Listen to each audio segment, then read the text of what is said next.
and welcome to this week's episode of Tara Time, where I am welcoming a wonderful guest who is not only a speech and language therapist, a founder of her own business, but also a really, really good friend of mine.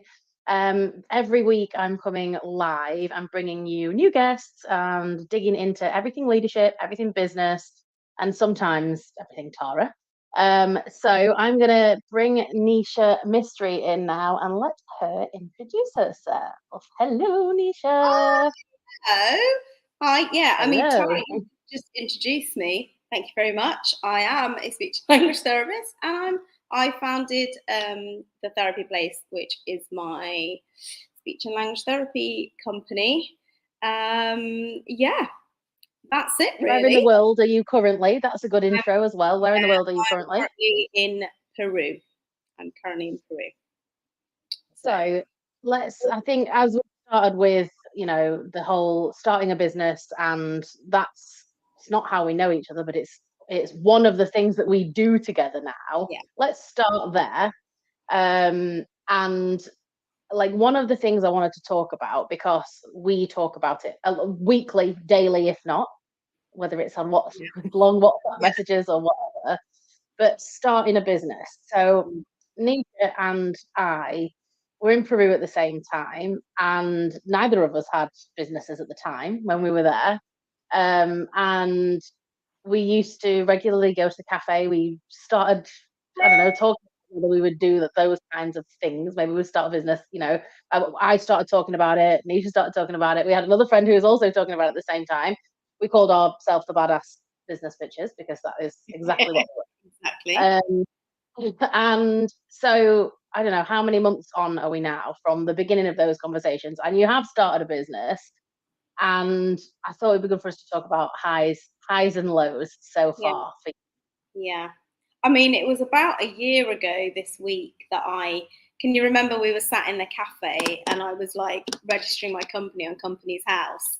And that was Yeah, about a year ago because I'm coming back round to you need to pay for this now and you need to pay for this again. But yeah, just yeah, a good like a reminder of my anniversary. yeah, Yeah, I mean, from chatting to you, I'd kind of always talked about like because I've lived in Dubai. I lived in Dubai for 8 years before we moved to Peru, and in Dubai I was a clinical manager of a therapy centre, and I was like learning all the skills to like manage. And I was like, when I go back to the UK, I'm not going to work for the NHS. I'm going to set up my own thing. And I was still like, do I do a baking business or do I do speech and language therapy as well? Like, those were two things.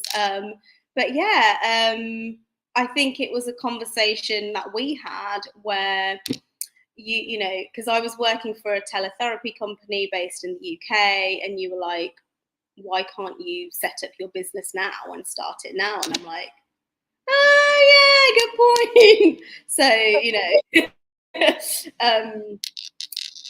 that's where all that idea was, because I have a little bit of work here.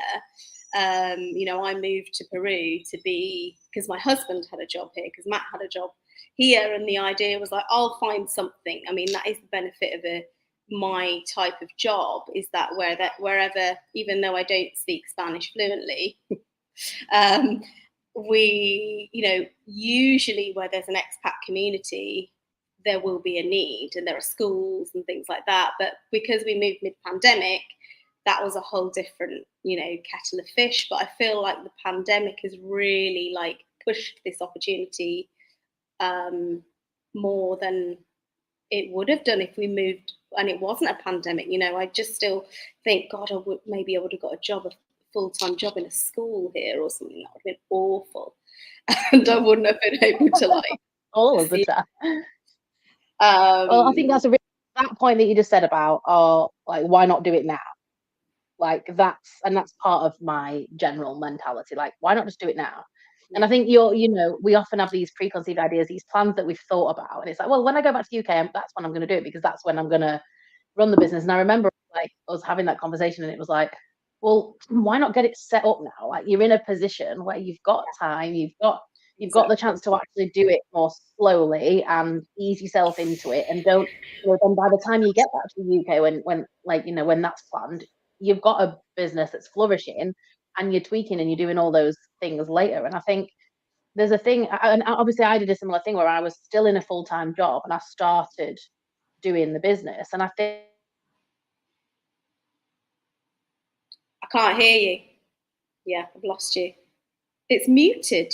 It's showing me the mute symbol. Can you hear me? Oh. Yes. Technological issues. Can you hear me? I can't hear you now.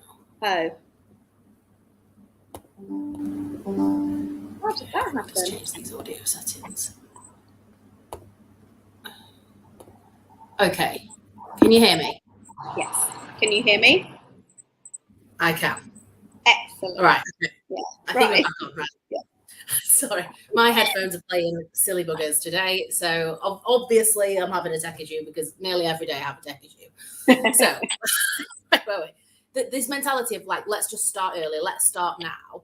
I think people think like, to start a business, you have to have everything figured out. You have to be like full time doing it. You don't. Like, you can just, and I encourage everybody, like you said, you had a bit of work going elsewhere.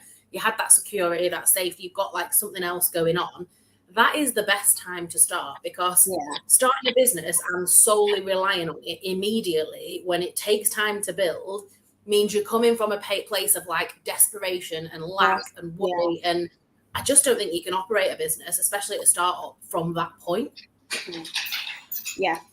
Yeah, exactly. And it is the perfect situation. Even now, like, okay, it was a year ago I registered on Companies House, but really I didn't start trading until like the May, June. And I was working 2 days a week at a school here in Peru as well.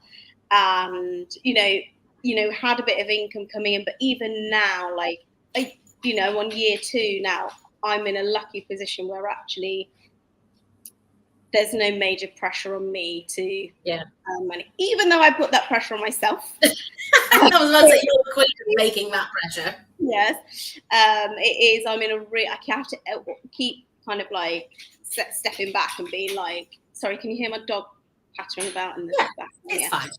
All dogs are welcome on Tara time. All dogs are welcome. But yeah, I have to step back and be like, calm down, it's fine. Because, I still, like, even yesterday, I had a moment where I'm like, got to change, like, the way, and we'll talk about it later. But, like, now. We've got a coaching session later, so we'll dig right into that. But it's like, oh, God, I didn't. And it's like, of course, I didn't know that when you're first setting up. It's like, you actually don't know everything you need to know and put down, and that's okay. We're constant, and I'm sure people get to that stage like 5 years in and 10 years in, and as well. I'm sure there's that constant like, oh, I need to change this angle or whatever. All right. So 2 things. What's the best thing about starting a business for you so far, and the worst thing about starting a business for you so far? The 2 things. Okay. The best thing is flexibility. Like, flexibility, freedom, all the F's. All the F's. All the F's. Yeah. I can walk my dog, I can go to the gym, I can go on holiday when I want to. I don't have to ask for anyone's permission. And also, like, I will go on holiday. I'm going on holiday tomorrow, and I'm going to take my laptop with me. But it's not like, oh, I've got to work on holiday. It's like, I want to just do an hour here and there because it's my business. Like, there's lots of things there that actually I think I've just told you loads of things that the best thing is, and I feel really, I don't know if smug is the right word. Yes. I was about to say, is the not best thing not saying, excuse me, do you not know I'm a director, actually? Is that not the best thing? Oh, do you have to ask someone if you can go on holiday? Oh, you can't just work from home. And, it's just like, and I have to stop myself when I hear people having conversations where I have to, I'm just so glad I just work for myself. Poor you. Right, what's the worst thing? Because it isn't also that bit is sure the best thing, right? But what's the worst? The worst thing, difficult to pinpoint. It's difficult to pinpoint. I think for me, it's the pressure, because the pressure is all on me, and there's a lot, like the success of this business is on me, and I mean, I do work well under pressure, but this is like, it's been such a huge learning curve. Like, that's the other thing, is like, you're everything. You're everything, from the person who has the idea, the person who's delivering the services, from the admin side of it, from the sales side of it, from the marketing side of it, from the social media side of it, from the accounting side of it, you know, all of that is on. And at the moment, like, that's probably, the pressure of all of that. Yeah. I think I would say you have to be extremely self-led. If you haven't got that discipline, or you don't have that ability to lead yourself, don't even try. Like, if you can, like, just honestly, you really, because there's nobody else. Nobody's going to give you a performance review. Nobody's going to tell you that you haven't done the right thing. Nobody's going to, you know, and I was about to say, nobody's going to hold your hand. You have to reach out to find somebody to hold your hand. Like that, and that's exactly what I did when I first started. I was like, I don't know what any of this shit is. I don't know what I'm doing. I don't know where to start. I know I want to do it. I know I'm going to be great at it. I know it's going to be fantastic, but holy smokes, I don't know what I don't know. So when I started that, it was like, okay, find somebody who does. And for me, I actually had a conversation with a new potential client yesterday, and I was like, proximity is key. Finding somebody who's just done it, because I think the landscape changes, social media changes, like the business trends change, the way you do things change. So, and there is space for that mentorship for somebody who's you know, running $1 million business and started 10 years ago. And I have mixed and matched, but I've always kept my person who's like a year ahead of me, a year and a half ahead of me, because it's like there's just this proximity that I'm like, okay, and those things that are kind of fresh in their mind as well. Because like, if you ask us in 10 years' time when we're multi-billionaires, we won't remember those little, you know, like, apart from that, everything will have changed. But also, it's like, did I do that? I can't remember. Like, I barely remember what I did. Like 10 minutes ago. But like, that's such a good point. Yeah, I think so. All right, I think they're really good ones. So, and maybe I'm going to move on, but maybe we should have actually started with this. But an interesting thing about Nisha and I, so we met in Dubai, but we had both lived there you'd lived there for, I think, 8 years. 8 years, yeah. I'd lived there for 5. So we'd been in the same country for 5 years over the same period of time. I worked with Nisha's husband, but kind of like not on a like daily, wouldn't see him on a daily basis. We worked for the same company on a huge project, so didn't really see much of him. Knew of him, knew his name. Never met Nisha. I don't think. Maybe in a group environment or once. I'm sure I saw you at an iftar, and I was like, I like her. It was the northern like gobbiness. I was like, always stands out.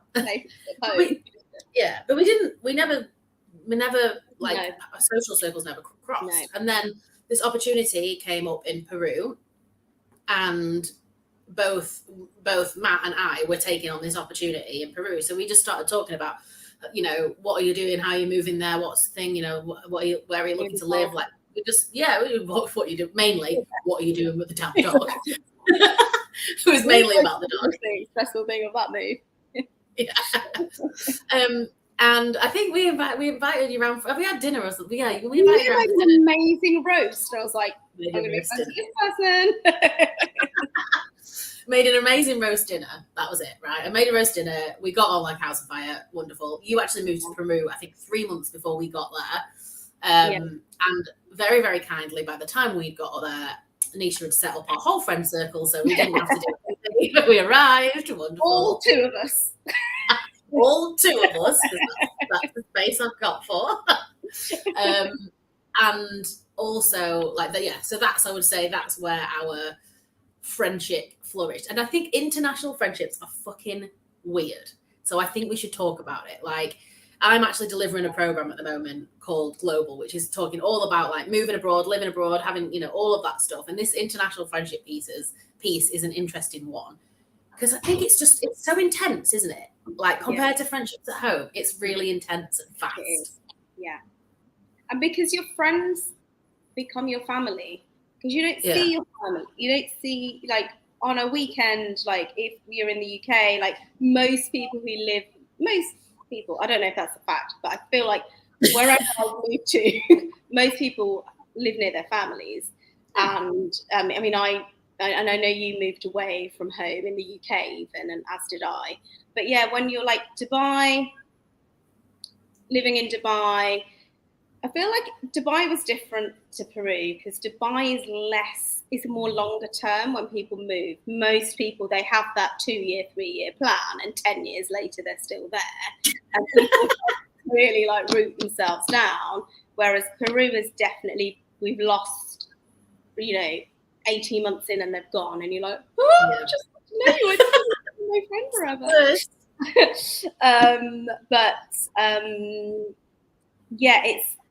It's really difficult, and I feel like it's more difficult for me the older I get, because the older I get, the more introverted I get as well. Mm-hmm. And when I moved to Dubai, we were like, yeah, let's go to that brunch and this brunch, and we were like, yes to everything, to the point in the first 2 months it was like, we've spent more than we've earned. Yeah. But like moving to Peru was such a different situation. It was, because it was pandemic as well. Everyone had there was a big group of people that had ended up moving at the same time that worked for the company that you worked for and Matt works for. And it was kind of good because everyone was staying at the same hotel at the same time, so you got to meet people. But then I was like, I don't want to be friends with my husband's colleagues. Like, that's the introverted side of me as well. Because 10 years ago, I'd have been like, great, we've got all these people. And so I was kind of like battling with that. But I was like, no, like, we've been invited to this. I have to say yes. Otherwise, I'm not going to meet. It's going to be really hard to meet people. So you have to like put yourself out there. And, I know people that haven't done that.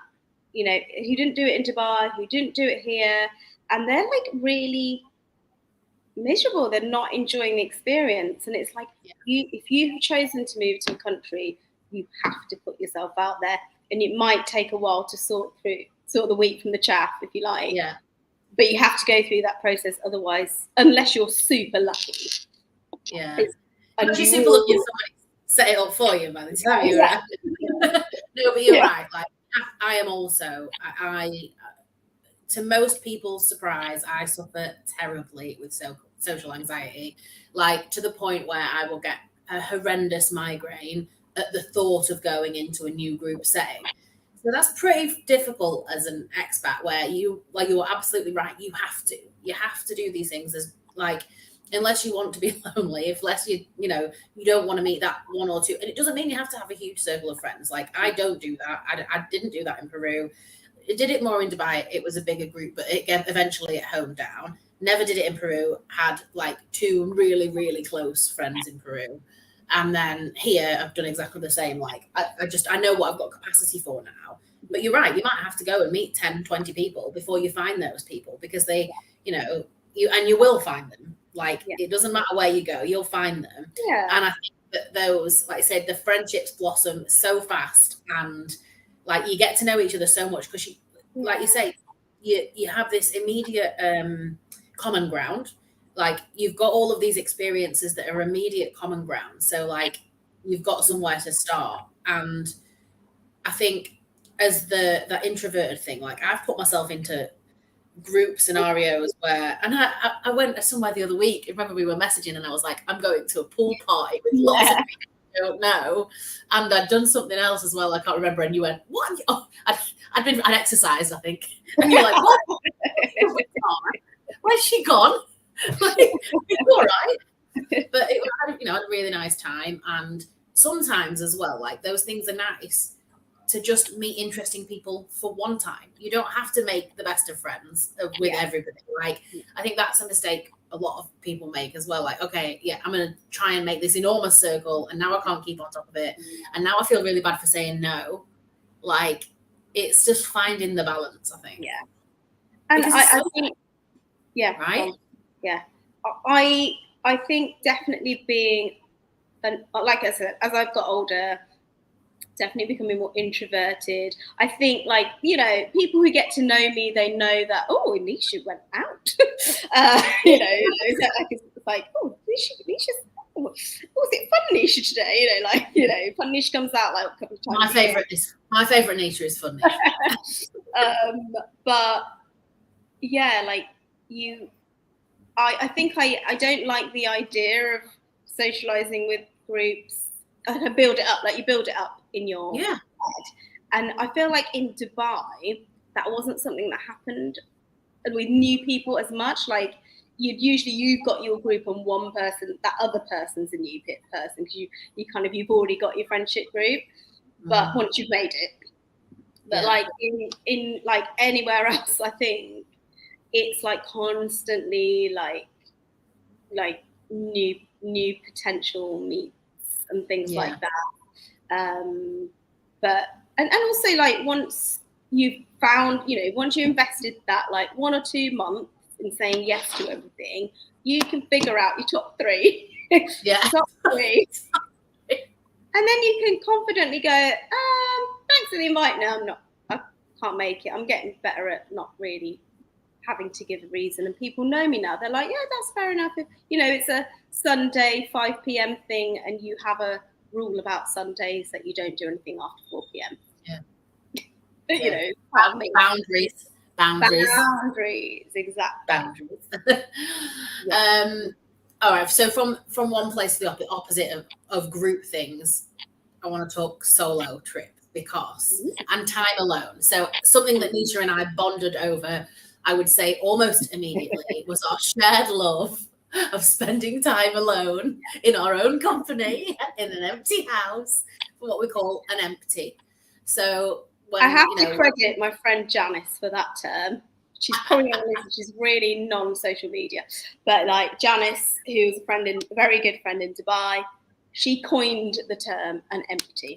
So. Is she Scottish? Because I think she's Irish. Scottish. Ah, there we go then. Because I've heard it before from a Scottish person, and I'd not heard it before in the UK either. So I think it was so maybe okay. There we go. And it is such a wonderful term, and I use it and I spread it widely now.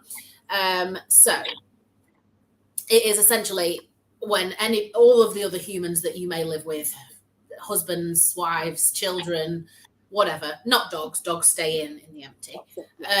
They've all left. You've got all of the peace and quiet and just time to do whatever it is you want, whether it's for a couple of hours or even better, extended for a whole golf day was our favorite. That was the best thing.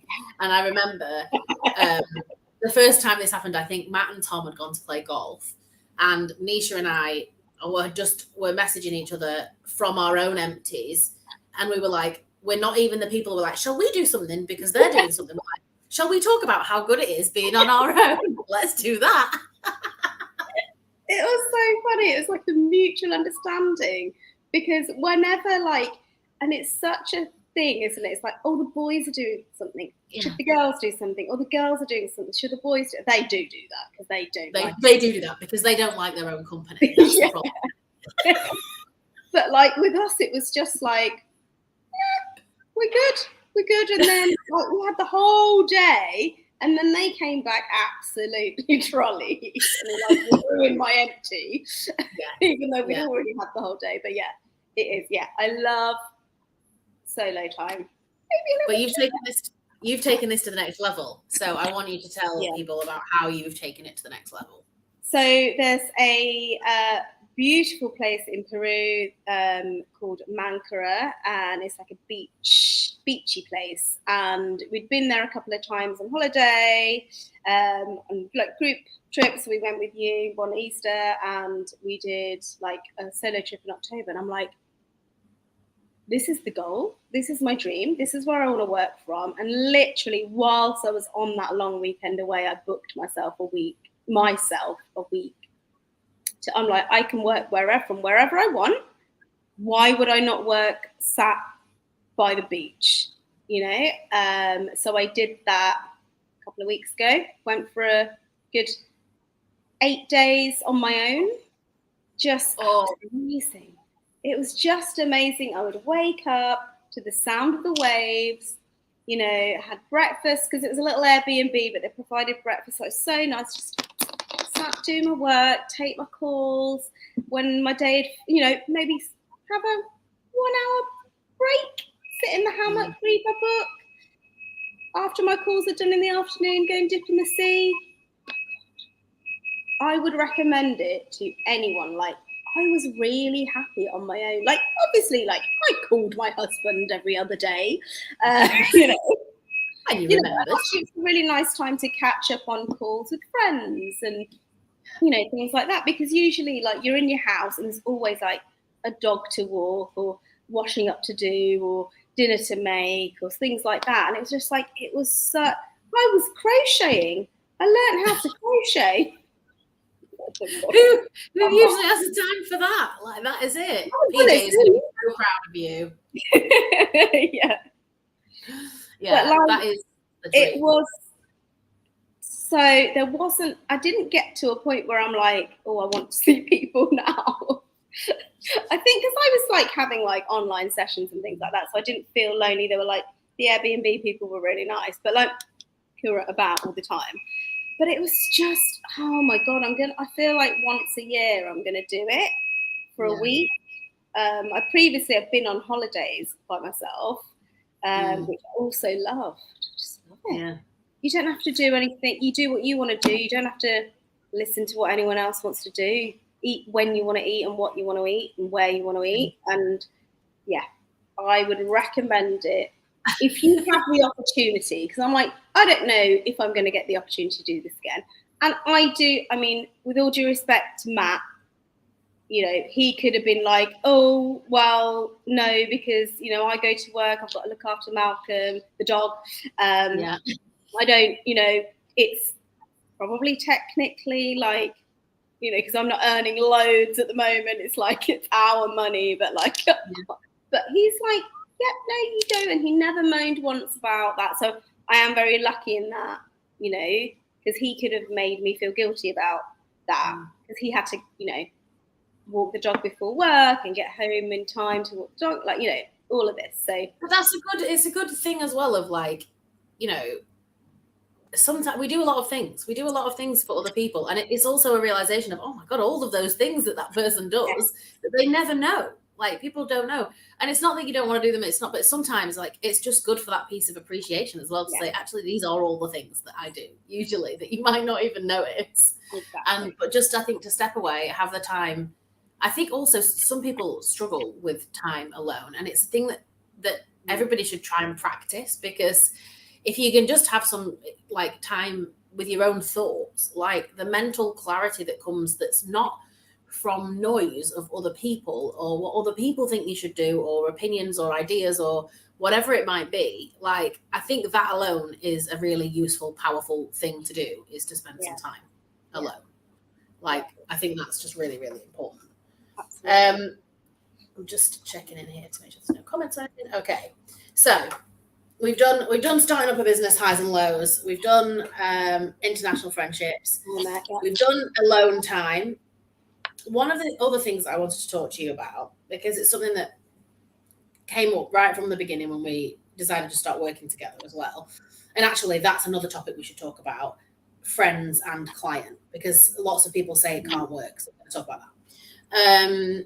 But before that is you, obviously, which is work as a speech and language therapist. And I've worked with a couple of other business owners who are in caring professions, right? and naturally they tend to be like quite empathic people as well, and really, really struggle with that shift of how do I charge? And I think especially when people have worked in like a national health service where people access those services for free, and now not technically for free because they're paid in other ways, but you know, it is that how do I charge, and it feels uncomfortable. And just, I think if you could share a little bit about that process and how it went for you and your thoughts, and that would be really useful for people who might be doing the same. Yeah. So before I moved to Dubai, I worked in the NHS for eight years.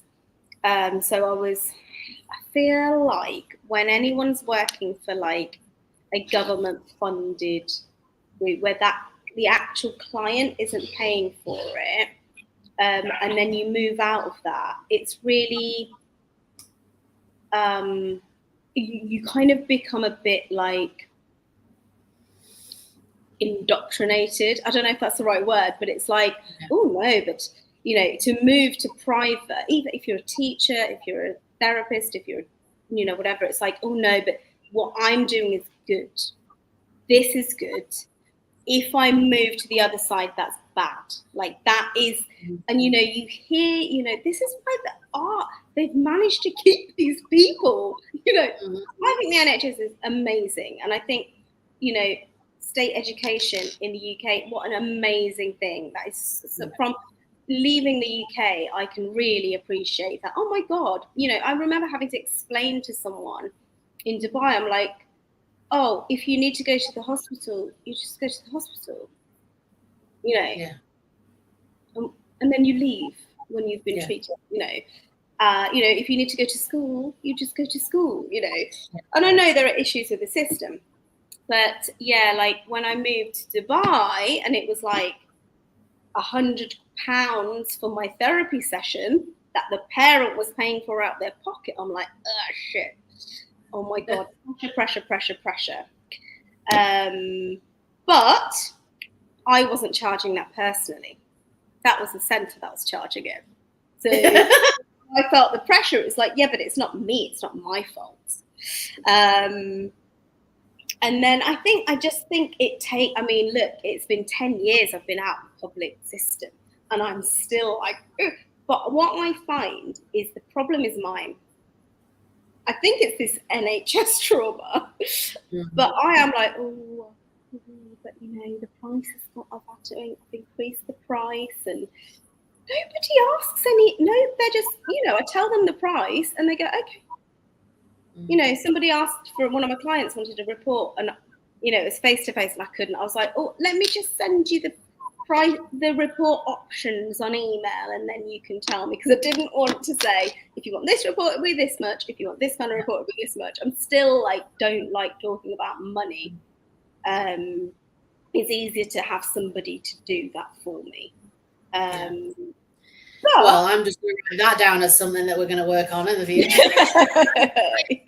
I think there's a piece of this that isn't only about, it's not only about care and professions and working in places where, like you say, client facing wasn't paying the money themselves. Because I think as generally we have an issue with talking about money. Like generally we have a fucking issue with talking about money. Like especially like in the UK, if you think about the lack of salary transparency, it is absolutely taboo to talk about what you earn.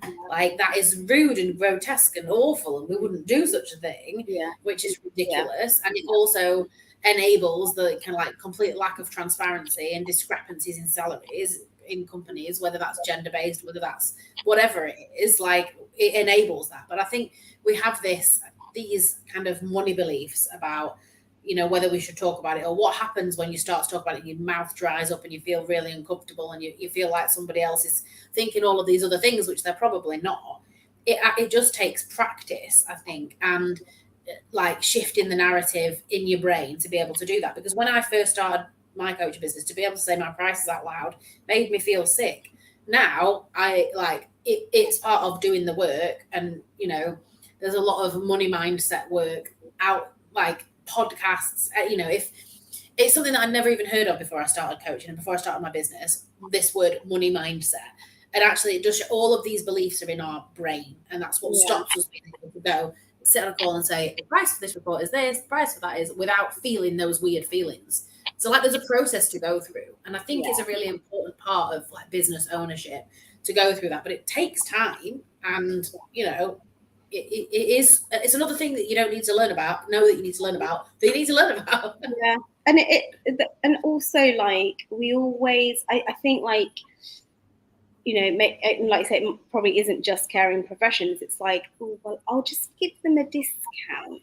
And one of our friends, who's a pricing consultant, why? Why are you giving them a discount? Yeah. The best thing I ever heard about discount giving was like somebody said, who the fuck are you to suggest that person needs a discount, to take their, like, to make an assumption about their affordability, about anything. Like, actually, like, who are you to make that assumption? Yeah. You're not, like, you're letting preconceptions get in the way of the truth. And actually, it's like, it's almost a form of judgment. Well, this person needs a discount, or they might not be able to afford it. How do you know? You don't know. Like, so don't make those kind of preconceived discounts. Actually, someone yesterday, but slightly, it's one of my clients yesterday asked me if I could give them a discount on sessions. Again, I was like, oh, I didn't want to have this conversation face to face. I was like, oh, let me just, I'll email you because I've got another session now, so we'll chat. And I was like, no, because that's not fair to my other clients. Like, why am I giving you a discount? And that's my whole work. Like, that's my whole, like, principles of my business. Is like, and this is the thing, like, this is why I don't provide discounts for multiple session bookings, because, oh, what, the person that can afford to pay for 10 sessions up front gets a discount, but the person that can't doesn't. So that is like a big no-no for me. You know, I'm like, this is how much my time costs. And I am, you know, actually, I think my prices are at the high end for my therapy. But like, there's so many, like, why am I devaluing the service I'm providing and then also being unfair to other clients? Yeah. So yeah, lots to consider when it comes to discounts. Yeah. And it's linked to the client. I think, you know, I had a client, cancellation fees. I'm not very good at following through on that. And I've subsequently lost a client when, like, the 5th time they've done it, I've gone, and I still didn't charge them, but I'm like, next time you will be charged for this. And they never booked it again. But it's like, fine. It's like fine, because that's the thing, you actually don't want clients like that in your business, because they, you know, like you say, that's gonna continue to happen. You don't want to be encouraging that kind of behavior, because it just keeps happening. And I've had the same. I've had like client defaulting payments that I have to deal with, and it's really uncomfortable and difficult thing to navigate. I think that's definitely one of the worst things of being a business owner, having to navigate default payments. And it's, you know, it's like, this is one of the really interesting things is this is not a reflection of you. It is nothing to do with you. This is somebody else's issue that they're dealing with. And, you know, it comes, you know, when you get to be talking about, you know, if we're not talking about one session, if you're talking about 10 sessions or a course or something, you know, like, you know, how are you covering yourself as a business as well? So something to consider is like, what have you got your terms and conditions in place that you can really clearly refer to, because that also takes the emotion out of things. If somebody's, you know, agreed to terms and conditions, you don't have to get into anything other than these are the terms and conditions you agreed to. But, you know, it makes things really simple. So how can you set yourself up? But I think the money mindset work, it continues for us both. It is something that, like, you know, you have to keep working on as a business owner. All right, then let's go to friendship client. Like, how can you have a client who is your friend? And there's people that sit in either side of these camps. And even for me, like, I've gone as far as I've had, like, my first coaching client was my mum. My mum is still inside my coaching membership, which is hilarious. And, you know, she was like, people say to her, oh my God, do you actually pay to be in your daughter's? And she's like, yeah. Not give me anything for free. She's running a business. No makes rates for me. And so it, you know, I can understand people who would say, oh, it's a bad idea. You know, it can be dangerous for a relationship and a friendship. My view is that you know who it's going to work with and who it's not going to work with. Like, I don't think there's an across the board situation here, like work with your friends or don't work with your friends. There's friends of mine that I wouldn't work with. There's friends of mine who are my favourite clients in the world, and I literally get giddy about sessions. Like this, I said to Tom this morning, I looked at my diary and went, "Oh, I've got Nisha in. I've got Nisha in this afternoon." That's how I feel like about having, having those sessions and things like that. So I don't know. What's your thought on it? Do you know, from a clientee perspective? Yeah. Actually, Client. no, both expect client. Yeah, client. Clientee. Clientele. Speech and language therapist. Actually, no, it's not from any perspective. I think it depends on who, and I think it's a learning curve as well. Because your friends are your friends, and yes, you kind of know the people who you wouldn't have challenges with, but it depends, because when it comes to money, that can be a challenge, or communication, or and I work with a couple of friends and other things like website stuff, design stuff. I am working with friends, and they would probably agree there have been some challenges where it's like, oh, well, you didn't tell me that was going to cost more. You actually haven't given me an invoice yet. Like, I don't know. You kind of gave me a ballpark figure on a WhatsApp message 9 months ago, but you still haven't invoiced me. But because you're my friend, I feel a bit like I don't want to keep asking for this.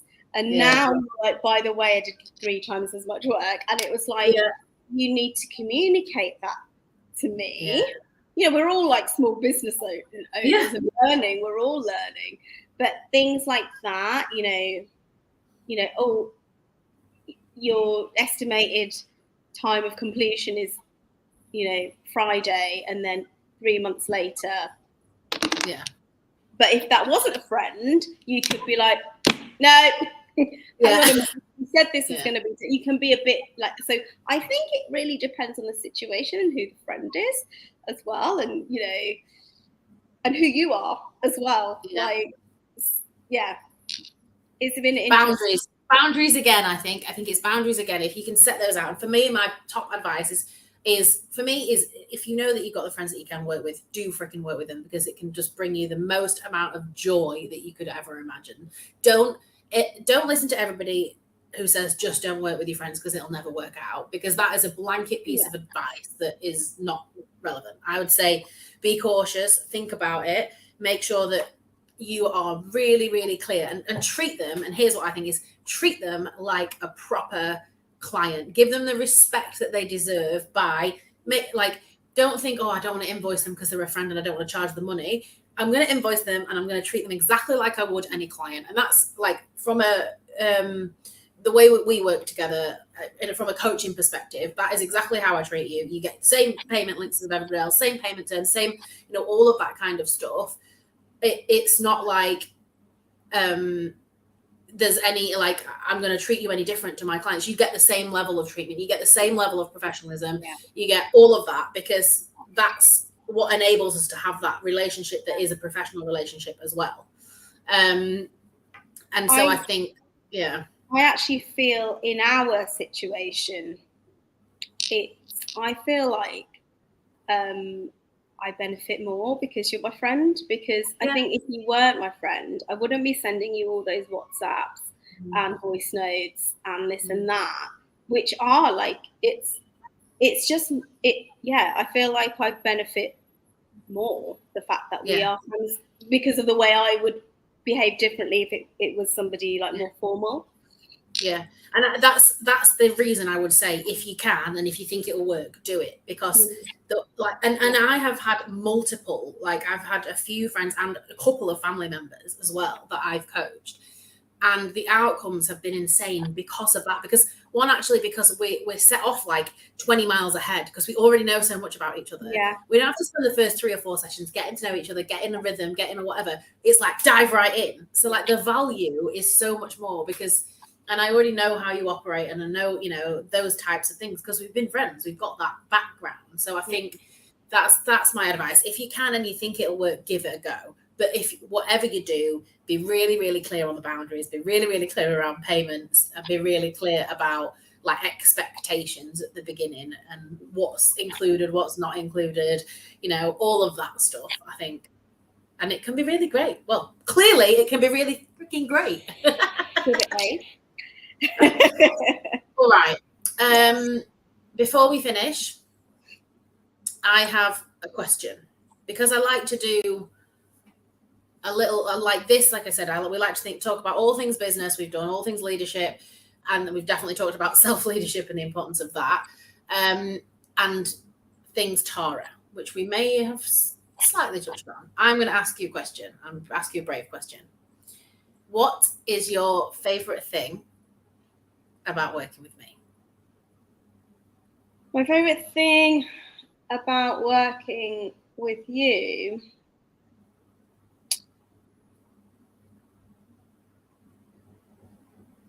I would say,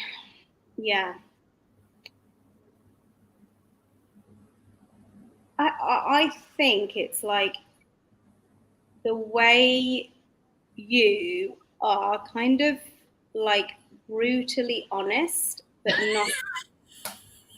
not in a brutal way, if that makes sense. Like, because I know, like, you are like a, badass, white, like, and you're not mean, and that's like, and I think it works because that's what I need. Someone, I don't want someone to pussyfoot around me and be, like, call me out, whatever. And I think, I mean, that's like, I can't really pinpoint one thing, but I'd say that, like, that's the way you work is like your approach. That is one thing that's really interesting, is like you just said, I don't need somebody to pussyfoot around me. That's not what I want. That's also not what I want in a client. And that might be right for people. And this is really important when if you have a coaching business, like, there are clients that are right and that are wrong for you. There are coaches that are right and that are wrong for you. It doesn't mean that they're a bad coach or a bad client or a bad whatever. It's about finding the chemistry. And again, like, I had a call with somebody yesterday, and I was like, the most important part of a call, like a clarity call or a sales call, whatever, discovery call, whatever you want to call it, is there chemistry? And like, do you have the same things? And it was actually a guy yesterday I was speaking to, and he was like, what I really need is someone who isn't offended and also will join me in swearing. And I was like, tick. And somebody who's brutally honest and will kick me up the arse when I need to be kicked up the arse.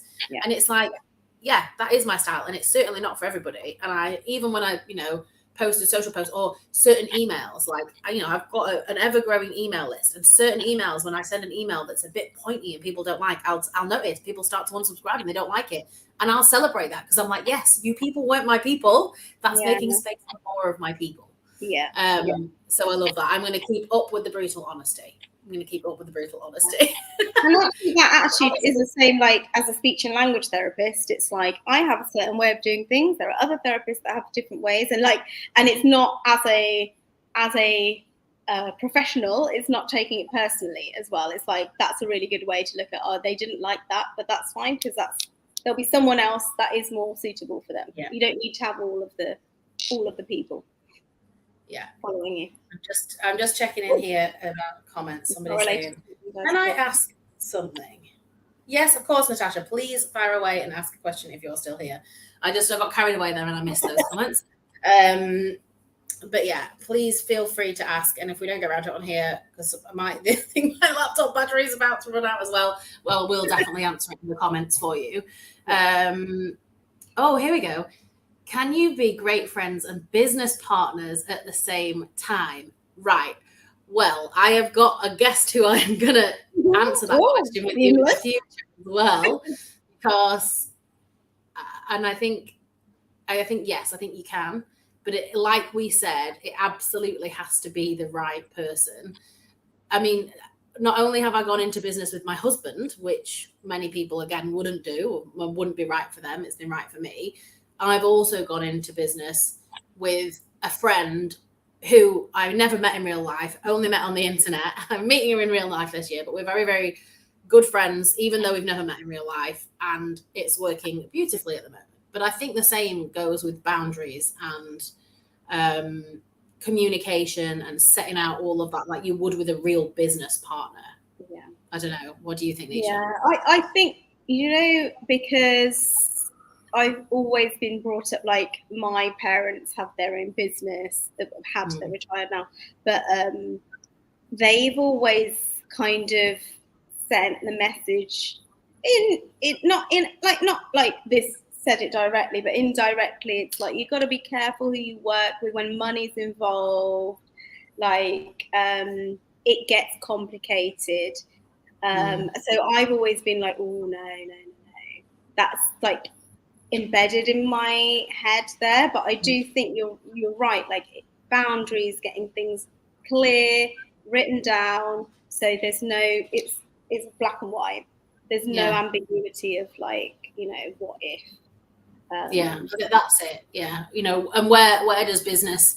There's like a whole thing of like, where does business end and friendship start as well? Because if you only ever speak about business, and this was obviously, I have this boundary with Tom when we work together, also with Jess, but even like with clients as well. Like if when we went on holiday together, we traveled together this Christmas, and if we'd have only spoken about coaching or business or everything and nothing else, like it's weird. That's not what our friendship was before, and and obviously we talk a lot more about it and we get very excited, very giddy about it. Yeah, and I think there's another thing as well of and this actually more goes back to being the client side as well, of like, how do you need to differentiate? And I've done this with some people and not with others, and again, it's about really feeling what's right. Like, do you differentiate a WhatsApp chat where you talk about coaching only or not? And sometimes I do and sometimes I don't, and that goes with the person, right? Is this person going to take the piss? Like, do I need to, like, is it, can I have a frank conversation?